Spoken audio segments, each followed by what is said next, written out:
Hello everybody, it's the Rational Gamers, Nick and Marty. We're here with the Rational Webcast. Today is actually our first webcast, even though you wanted to call that podcast, but you know.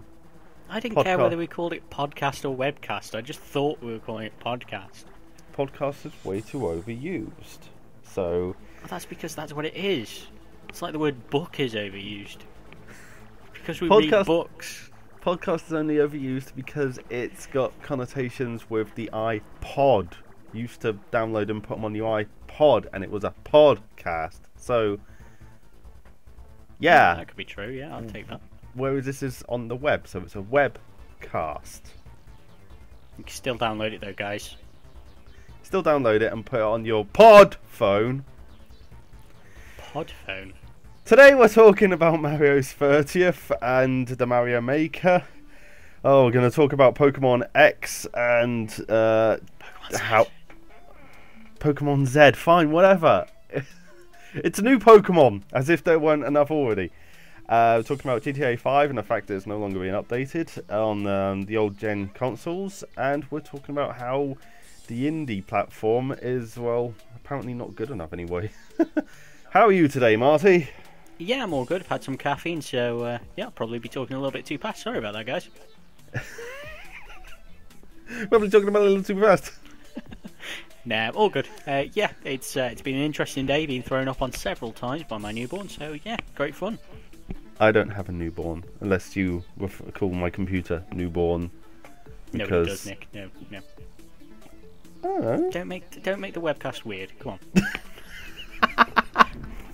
You don't want to make the webcast weird. Oh, not by recording like 15 minutes and then realising you weren't actually recording. We did a test. I spoke fast and you told me to shut up. Yeah, and that was so good. Shut up, Nick. Anyway, so first of all, let's talk about Mario's 30th. Shut up, Meg. Yeah, Mario's 30, and to celebrate, Nintendo have brought out the Mario Maker, new game for the Wii U, in which people are able to create their own Mario levels. And also, to celebrate, there have been lots of additional videos, lots of social media from Nintendo, which is really good to see. One, in fact, where Shigeru Miyamoto is talking about different rumours and lies, in some cases, within the Mario world, so that's pretty interesting. So check out that video, Shigeru Miyamoto. I think Mario Maker is going to be a kind of a mixed bag of what it results in. Because for me, it's kind of like Little Big Planet was. Yeah, the concept's really, really good, but you're going to have all these people making content for it, and inevitably you're going to have a lot of crap. And unless they've got some kind of filtering system or user rating, I think you're going to be inundated with mostly rubbish, and you're going to have to be searching for all the good stuff. I'd say all the good stuff, with a minority of good stuff. Yeah, I mean, they've got to come up with a decent rating system and so on. I mean, people are able to rate each level once they've played it, so that should hopefully give it a bit of a fighting chance. But Nintendo have never been great when it's come to putting in a decent architecture on the internet, so we'll see what happens there. But if we actually look at the Metacritic score for Super Mario Maker, we're on 89, which is pretty damn good. Just as good as anything else on the Wii U anyway. So yeah, I've got my fingers crossed for it. I mean, it looks to be a really powerful tool, and I don't know if you saw Nintendo World Championships, but it looks like they're making something really special. It's gonna be interesting to see what people come out with. But you do realise there's a lot of stuff is going to be recreations of other levels in other games. Like you're going to have Shovel Knight in Mario or something like that. Or yeah, Mega Man, or yeah, they certainly can. I mean, I've seen quite a few videos so far. There's one guy that managed to create a level that would have been more fitting in a Metroid game, but within Super Mario Maker. Oh! Mario Metroidvania, do it! Needs to be done. I want to see it. It's that might done. Actually. That's what I'm telling you. Shut up! I don't mean like a recreation of like a Metroid game. I mean, somebody makes a Mario game with like the Mario world, like, you know, in Mario World, but Metroidvania-esque. Yeah, I mean that's again. I mean that's kind of what this guy has done. I appreciate what you're saying that it's not a full game or anything like that. It's just one level, but this guy had managed to create a world in which you're able to kind of see other things that you can maybe be doing once you get a specific power up, but you have to explore the world a little bit further to get the power up to be able to go through. So it's yeah, I mean it's really interesting concept, and it's good to see that Nintendo are coming out with these tools to allow these people to be as creative as possible. Well, that's awesome, because I haven't played, admittedly, a great deal of Mario over my time. I was more a Sonic kid, unfortunately. But this might actually make me play more Mario, because the only things we've got at the moment is mostly on the... Well, it's going to be on the Wii, obviously, but I only really play Mario with my fiance, so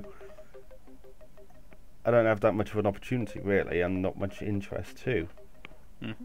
Yeah, I mean, with something like this, I mean, especially if you've got a Wii U or thinking about getting a Wii U, you just sit there on the gamepad and make your levels up there, and then challenge your fiancée to have a go on one.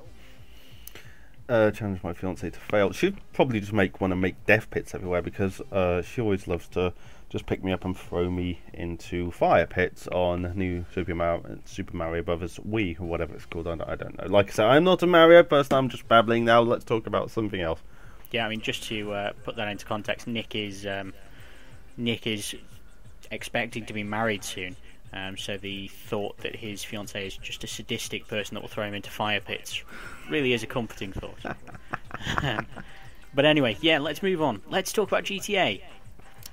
GTA 5 is actually really good, and everybody knows that. Yeah, I mean, let's just leave it there. That's not news. GTA 5 is awesome. Absolutely fantastic game, full to the brim with content.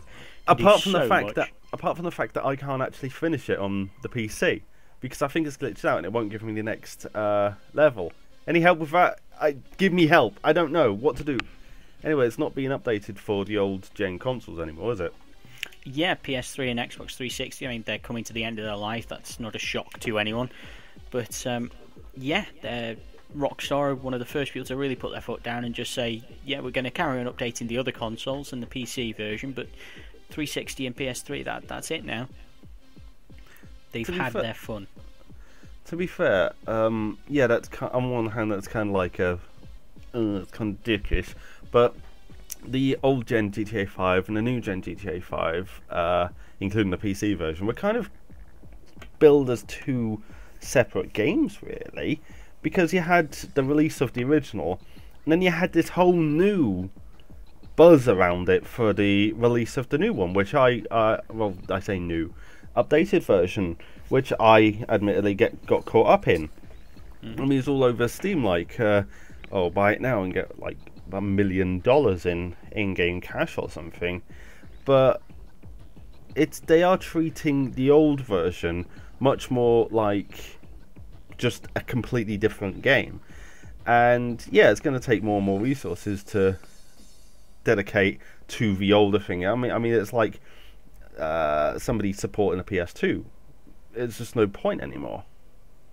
Yeah, I think famously the only game that still does that is FIFA. I think it was the only game to come out on 3 generations of console: PS2, PS3, and PS4. Pretty interesting fact there for you. But yeah, I mean, if we want to do anything interesting again on GTA 5, I think it's fair to say that we've kind of got to leave the older gen behind.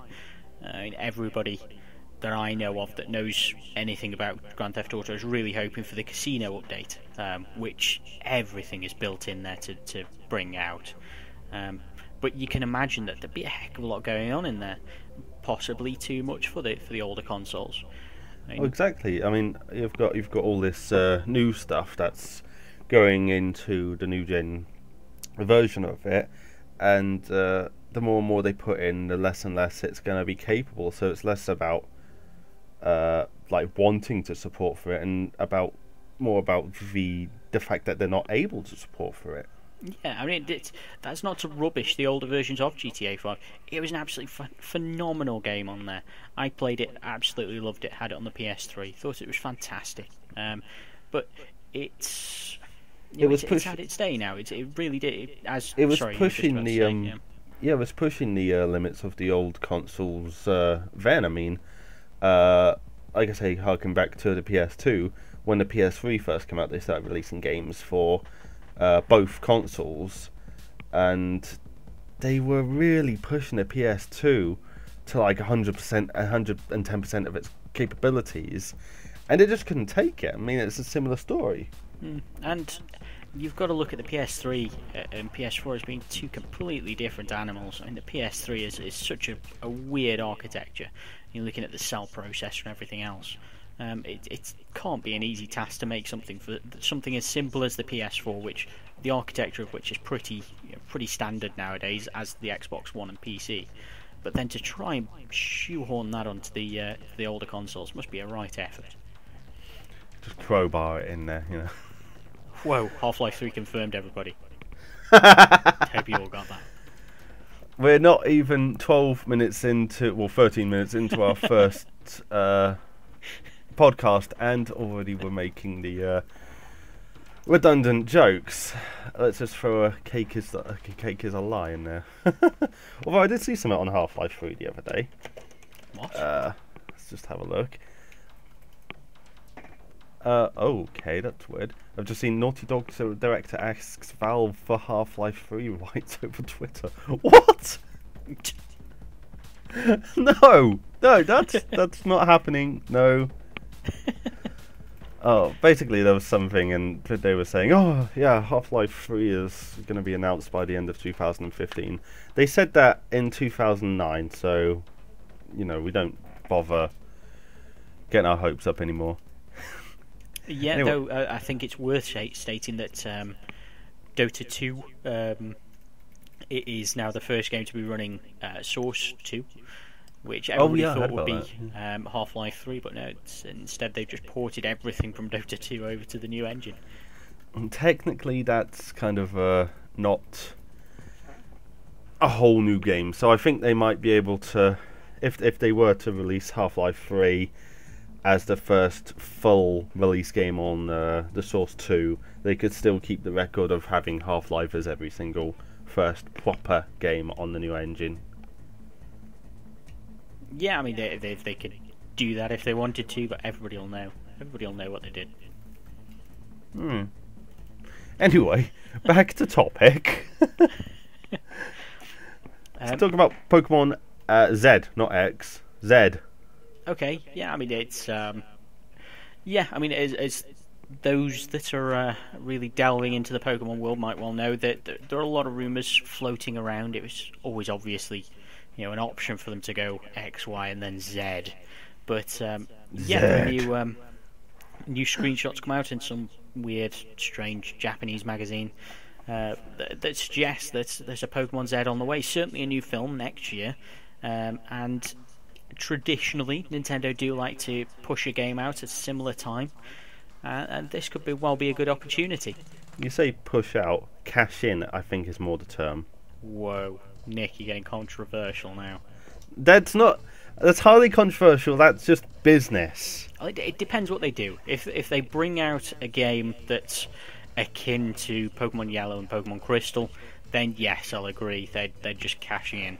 If they bring out a game that's like Pokemon Black and White 2, where they make a whole new game just using the same assets, but they make a new story and everything else, then no, I'll expect you to eat some form of hat. Maybe a yarmulke. I don't know. A yarmulke? Is that not a skull cap? Yes, yeah, I'm going for a Jewish feel today. Hugely insensitive against the Jewish race. Why not? And every week I will be eating a different hat from a different country. Next week, sombreros. Bloody hell. Whoa. I mean, I was just being inclusive, but if you want to call that racist, whatever. Yeah. I was being facetious. A racist mind is a racist kind. What? I don't know, I heard it once on a Jontron video. A week after next, I'll be eating Marty's KKK camp. Whoa. Disclaimer, Marty is not part of the KKK, it's fine, don't freak out. Just want to say Marty is not a part of the KKK and never will be. Thank you. I thought he said that. Well, off to a good start. We've already insulted each other's taste in games and called each other racist. Fantastic. Yeah, But- it's strange for me because I'm obviously not a racist, but I'm a huge not racist. you're do you call- possibly the hugest not racist I know. Is there a word for not racist? Normal? Sensible? I don't know. Tolerant. There you go. I'm Maybe. probably the most tolerant person. I'm just really scared of upsetting people, and I think everybody should have rights to, well, everything, you know. Sitting on buses and all that sort of jazz. Sitting... What's it? Rosa sitting on- Parks, come on. Oh, yeah, sorry. I thought you meant me sitting on a bus. Like I say, I do that every morning. It sucks. The only thing I'm not tolerant against is buses. Okay. You're a Damn bus those racist. buses! Coming and picking me up and not... No, that's what I'm intolerant against. Not picking me up, not turning up on time. And now you've got me onto a rant against buses and how the British transport system sucks. Yeah, and it yeah. needs to be more like the continent. Yeah, I mean, because- could I just chuck in there as well the crazy inflation in bus prices over the last few years. Oh, God, yeah. I mean, I can't understand how they could possibly justify it. I did actually write to the bus company once. They did get back to me, and they just came back to me with some bullshit marketing crap. Yeah, now I've just got the image of you sending off this really well-written letter.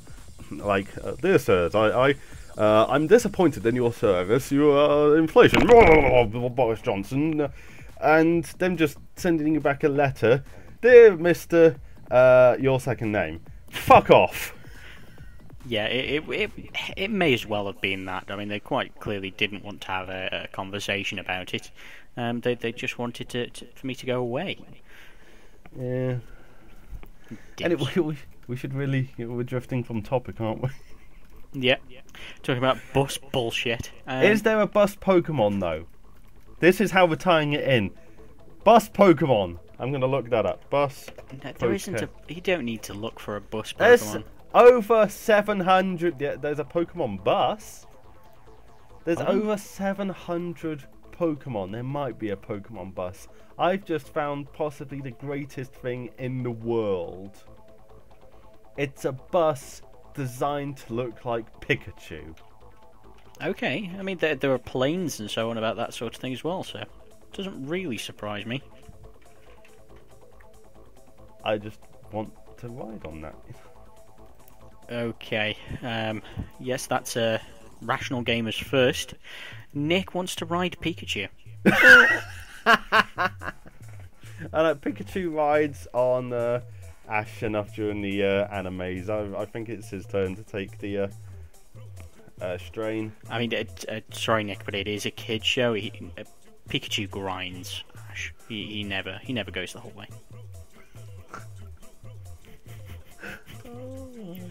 So anyway, let's talk about something else now. What is happening? Shit got weird. Yeah. So let's have a look at. I don't know. Do you want to talk about indie games? You seem Yeah, go on. to be into that sort of thing. Go for it. Indie games, indie games. That Indie is games are that is our new jingle, guys. apparently not good enough. Good is not good enough, I think Total Biscuit coined the phrase. I think it's all come about with this game. I can't remember its name, but that's probably not surprising. The one that basically got released, and there's just nothing wrong with it, but it got pretty much no attention from anybody, and the only attention it got was because it got no attention from anybody. Hmm. Yeah. I mean, it was. Again, I can't. There we go. Airscape is the name of the game. Whew, save that one. Yeah, it's about a weird, cute kind of octopus type thing that roams around a world. It looks like a reasonable 2D platformer, very much in the kind of vein of Super Meat Boy, with a weird gravity mechanic. Yeah, I mean the creator of that game released a kind of a blog post basically stating that he didn't feel that good was good enough anymore for an indie game of this time. It's a bit of a weird idea, as Nick said. There's the weird juxtaposition of the fact that it would never have got any attention if it had got attention. But it looks like a good game, but I think for me it's the issue of Steam nowadays. Yeah, I suppose that's always been the issue. Even with bigger games, it can be perfectly functional, perfectly good, but it's kind of arbitrary what actually becomes popular. And especially, like, say, now with Steam, you've got so much shovelware on there that it's become pretty much what I said might happen to the whole Mario Maker thing. You have to sift through the crap just to find a decent thing. I mean, I saw a game on Steam the other day, a showering with your dad simulator, I think it was. What the hell? That's probably getting more publicity than a dozen other games that actually deserve it. Well, it's interesting that you should bring up that game, because if you were to play quite a bit of it, apparently it becomes quite a deep and involving game. Lots of different kind of mini games throughout it, and lots of different genres of game in this shower with your dad simulator. Yeah, and you would say that about Goat Simulator. Goat Simulator is interesting. I've played Goat Simulator with you. I had a guy riding me and then got stuck on an island for 20 minutes. I don't know what was going on. Just because you're bad at Goat Simulator. I wasn't bad. I started riding a boat, got stuck on an island with this guy on my goat's back, and then apparently my goat got high and its head swelled up to about 4 times its normal size. It was weird. I don't see what is wrong with that. It was a good game. Goat Simulator. It's one of those games that's made really for stupid moments with friends and for Let's Plays. Yeah. Whereas this other game, specifically this Airscape, is really made to be played with a bit of skill. No, I get that Airscape might actually be a decent game, and it's designed to be a game. And this is my problem. Whereas Goat Simulator, for instance, is geared towards clickbait, and it's just like, oh yeah, we'll make our money off people going, oh, look at me, I'm so wacky. Airscape was made with, looks like it was actually made with heart, and somebody cared about it and wanted to make it a good game. It gets no attention, and then the only attention it gets is the fact that it got no attention. Mm-hmm. Yeah, I mean, the other thing that Total Biscuit kind of touched on, it's the idea that it's the aesthetics of it probably held it back to an extent. I mean, it looks like a game that I would let my little cousins or my daughter play. It's not the sort of thing that I would think about picking up for myself just by looking at the screenshots, whereas in actual fact it looks like the sort of game that I'd get quite a kick out of. I absolutely love platformers. Well, that's the thing. There were so many games that had the aesthetic is like childish, but they're still successful and they're still like really kind of geared towards adults and everything. So I don't see how that could really be an argument per se. Well, when you're looking at kind of bigger games, bigger budget games, specifically of the Sega and Nintendo kind of ilk, yes, you do get games which are kind of cutesy, but people realise that they are for them. But that's because they've got the marketing budget, they've got the ability to really push that out there. Whereas with something like Airscape or those smaller indie games, they get 2 screenshots max. That's all that they'll get in order to show somebody that this is a game that they might want to play. Well, what about Braid, for instance? I mean, that's kind of very cartoony. I mean, I know the actual game is really quite in depth and everything, but just looking at screenshots, it looks kind of just a kiddie-like platformer. Mm-hmm. But that was still really successful. Mm-hmm. Yeah, I mean, first of all, that was a slightly different era. When getting a game onto Steam was a big achievement. They didn't just have their green light where 50 games get put on every day and it just looks crap. So there's a big difference there, but also I don't know, somebody like, who was it that made it now? I want to say Phil Fish, but that's Fez, isn't it? Yeah, I can't Phil think of his Fish. name now. Controversy guy. Yeah, whatever his name is, the idiot guy. He seemed to have done quite a good job of marketing his game, and he obviously had quite a few friends in the indie realms that really helped him to give that bit of a push. Which I don't know whether that's the case with this Airscape. Basically, friends in high places. Hmm. Steam seriously need to do something about the new releases, though. I haven't actually looked into the new releases properly for a good long while because I've just it's kind of gone for granted now that it's all crap, but it really is. Yeah, I mean the green light really needs a bit more of a policing. Green light at the moment is just a hive of desperation and dysfunction. I mean, half of these things are just these kind of like anime style dating sims, which, yeah, I kind of guess there's a market for, but when there's like so many of them, I don't understand what the thing is. It just seems kind of stupid to me. Yeah, it's non-games. Yeah, I've never even played one, so I can't really talk about it with any great authority. I've certainly seen bits of them. They look odd. They look semi-interesting at times when they're done well. And what was the name of that bird one? That one looked quite interesting. Oh, Hateful Pigeon or something. Oh, Hatoful, that one. Yeah. That one got attention though because I think it was more of a parody, but it still did the exact same thing. It just replaced the girls with pigeons.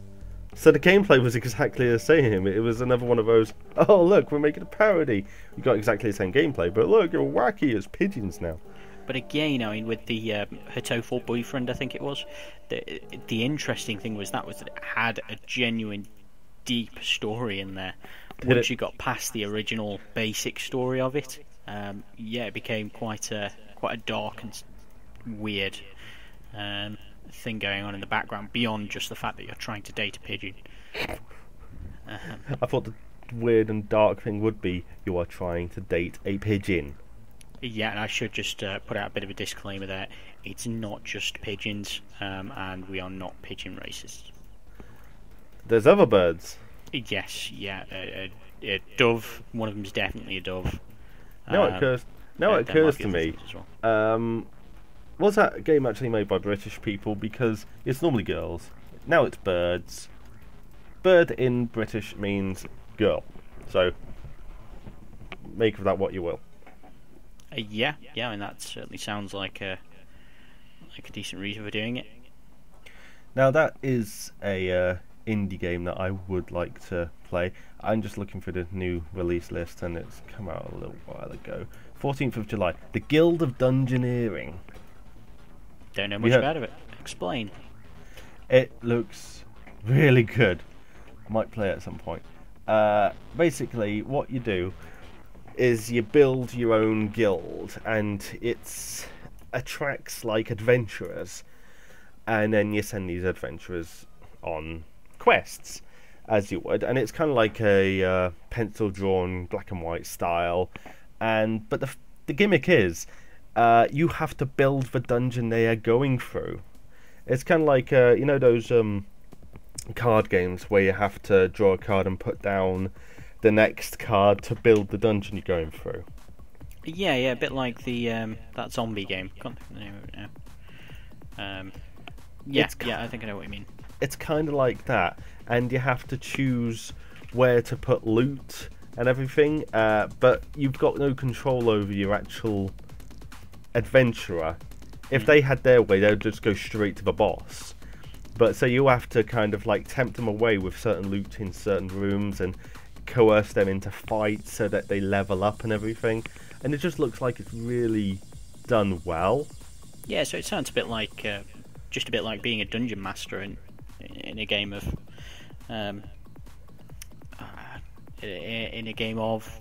Nick, what's the name? Dungeons and Keeper. Dragons, yeah, just in a game of D&D. Oh right, yeah. Hang on. Plus, it's got the best intro music of all time. Mm-hmm. Hang on.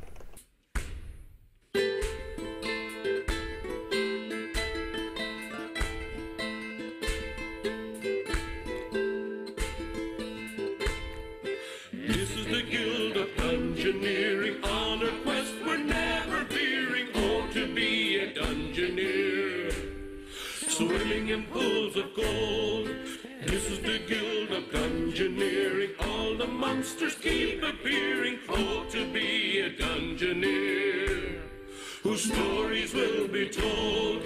What's that sound? I hear a noise. Something's coming, girls and boys. We're up in the hills and far away. We're the Guild of Dungeoneering. Curse and swear, but don't despair. The way out of here must be over there. I think we're lost, but what do we care?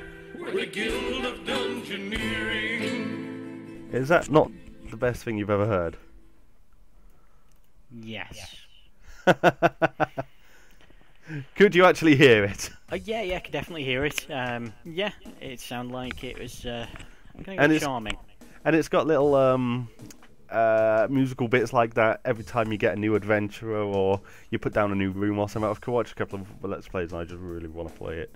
Okay, I mean, we'll have a look at it at some point. I'm sure one of us will have a go and post it up. But It's currently like 11 quid and I don't like spending any money on games. Bring it down, 42p, that'll do. And for those of you wondering why the indie games devs are in serious woes at the moment. Is that I will not buy them? Yeah. So anyway, now let's move on. Let's move on. Yes, we've spent some time. This probably is a bit too much Pokemon for one episode, but still I'm going to bring it up. Pokken Tournament. All the Pokemon. Yep, all the Pokemons. It was kind of shown off last month. Looks really interesting. Pokemon. It's called Pokken Tournament. Not sure why. It's basically just a Pokemon Street Fighter type thing. Tekken. Yeah, a Tekken type. No, thing. no. Why it's called Pokken? Oh, is that why? Tekken. Pokemon Is that Tekken. really why? No, I imagine that's why it might be Pokemon Tekken. Could be, I suppose. Yeah, I mean it's made by Bandai Namco, so. Yeah, it makes sense then, I suppose. I never thought about that. Yeah, Nicely done, yeah. I'm smart. Well done. So yeah, it's coming out next month. Really, I think due to fan outcry, a lot of people on the Wii U are starved for games as it is anyway. Definitely Pokemon games when you compare it to the number that came out on the GameCube and the N64. We really are starved nowadays for Pokemon games on larger consoles. And it's that interesting concept of being able to really fight with your Pokemon rather than just being this trainer that shouts out stupid shit from the sidelines. You fully control your Pokemon and determine whether they'll win or lose. It's kind of like Pokemon Stadium, was it? Back in the day? Well, I mean, Pokemon Stadium was again, you were a stupid trainer that sat on the sidelines shouting shit to your Pokemon and hoping that it would do it. So you actually control the Pokemon themselves? Yep, exactly. Oh, that actually sounds cool. Yeah, it's a big step up, certainly for Pokemon and for Pokemon fans, hopefully. Yeah, I've not really engaged much with Pokemon since the first generation, because I'm one of those purists who believes anything after 151 is kind of useless. But no, that does sound interesting. Yeah, I think it's one of those I'll definitely keep my eye on and see what it looks like by the time it comes out. But yeah, hopefully, I think the big issue is, because it was an arcade game originally, they didn't have that many Pokemon that you could play as. So hopefully they'll increase that roster a bit to give it a bit more life and a bit more length when it comes out on the Wii U next year. Bandai Namco is a strange beast.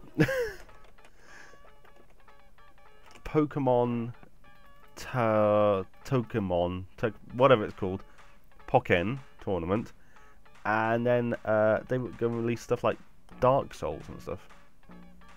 Is that not a discontinuity type thing? I mean, there isn't. I don't know. It's kind of weird. Like happy, friendly, kid-friendly kind of Pokemon stuff, then hardcore this game will drive you to suicide level Dark Souls. Not that I've actually played any Dark Souls yet, but that's probably why, because I've just heard it's stupidly hard. Yeah, it's a bit of a weird thing, but a lot of publishers do that sort of stuff nowadays, and it's all because of money, isn't it? At the end of the day, two separate markets, so why not? Yeah, but you tend to find the publishers kind of gravitate towards a certain thing. You know, look at Bethesda, for instance. Yeah, they have a little bit of variety, but they generally tend towards one thing. It's the same with Square Enix. I mean, those guys do, because they're really specialised, but you look at somebody like EA or Sega, for instance, they can bring out an absolutely massive range of games. Oh yeah, but they've just got their fingers in so many pies. I don't know. I'm speculating now. I just thought it was a little bit weird because I'm just looking at Dragon Ball Xenoverse, Tales of Zestiria, Naruto, and then Dark Souls. Yeah, weird stuff. But I mean, last but not least on the Pokemon roster as well is Pokemon Go. Pokemon Go, yes, that I am interested in. Yeah. I mean, they promised that sort of thing with the Pokemon Google thing that they did last year, and really didn't deliver.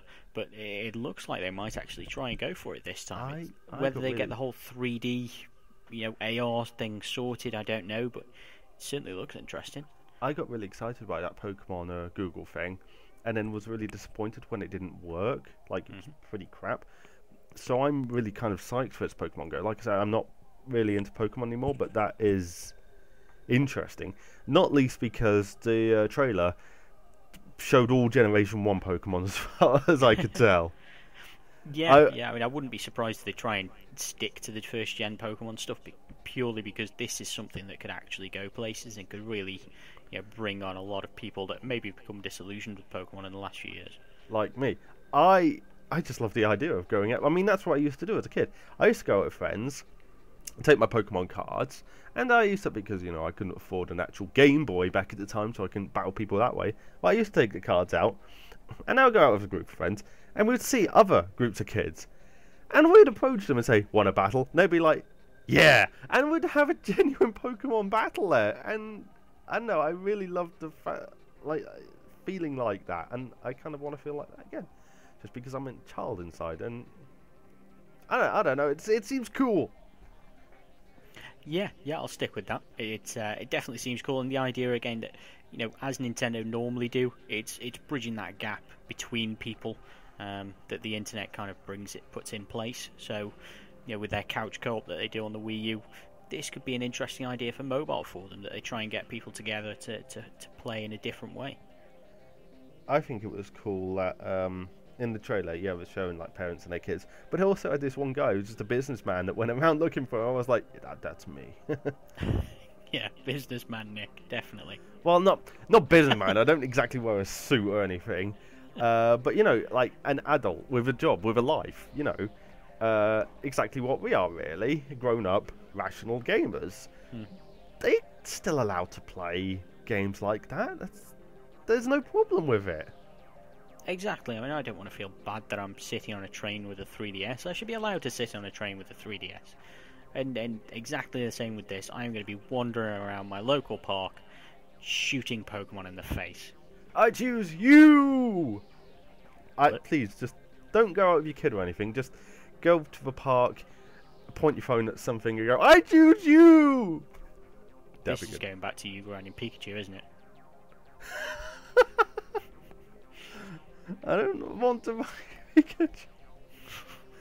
Okay, last Pokemon thing. I've just thought of something. Another one. Yeah. This is old stuff now, but I haven't actually seen it before or since.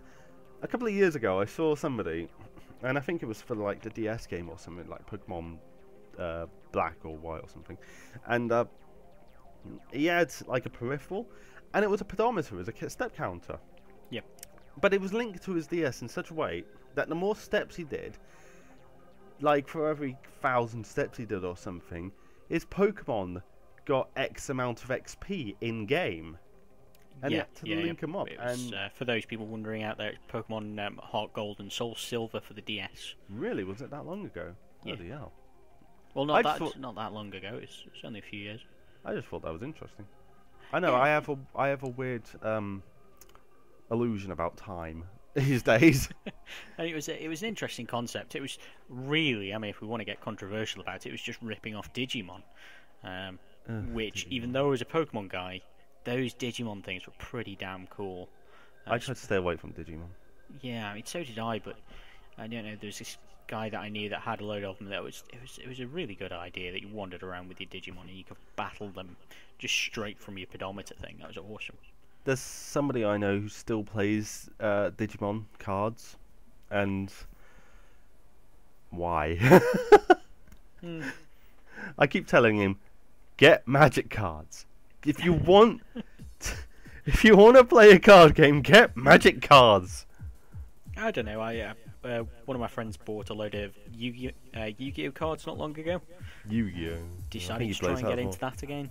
So I got out my old Yu-Gi-Oh cards and had a battle. Obviously, I won because he's You, 'cause you I'm had awesome. Yu-Gi-Oh cards. Oh, you yeah, had. yeah. Is that the one with the blue eyes, white dragon and stuff, and the? Yeah. Which one's the one with? It's over 9,000. Is that that's. I thought that was Dragon Ball. Oh yeah, it's Dragon Ball, isn't it? I'm sorry, all these anime cartoony things blend together for me. I'm really not a fan of anime. I'm not ever keen on the animated style. So got that on recording. Nick is an anime racist. I'm not an anime racist.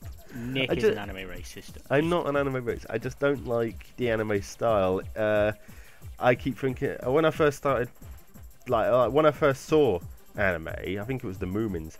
God, the Moomins were scary. It's just that look they have. Oh my god, that's freaky. I thought there was something wrong with the TV. I thought the frame rate had cocked up or something. But no, that's just the style. And I don't know. Maybe it's because I'm a PC gamer master race member or something. But you know, tangent. Yeah, just a bit. Alright, well, we can't think of anything else to say. We're really bad at this whole podcast, webcast kind of thing, but don't hold it against us. This is our first time, and all this format stuff is bound to change along the way somewhere. So I think we'll call that a day for now. We've probably missed out a ton of stuff, but we've talked about what we felt like talking about. So, any last words, Marty? Yeah, I mean, just I hope everybody had a good time. If there's anything else you'd like to talk about, get in touch with us. We'd love to have a chat with you and see what we can do for you. God knows where you're going to be able to download this, but we'll find out. We'll start putting it up on places and see what we can do. But yeah, hope you've enjoyed it as much as we did, and talk to your ears soon. Yeah, see you next time.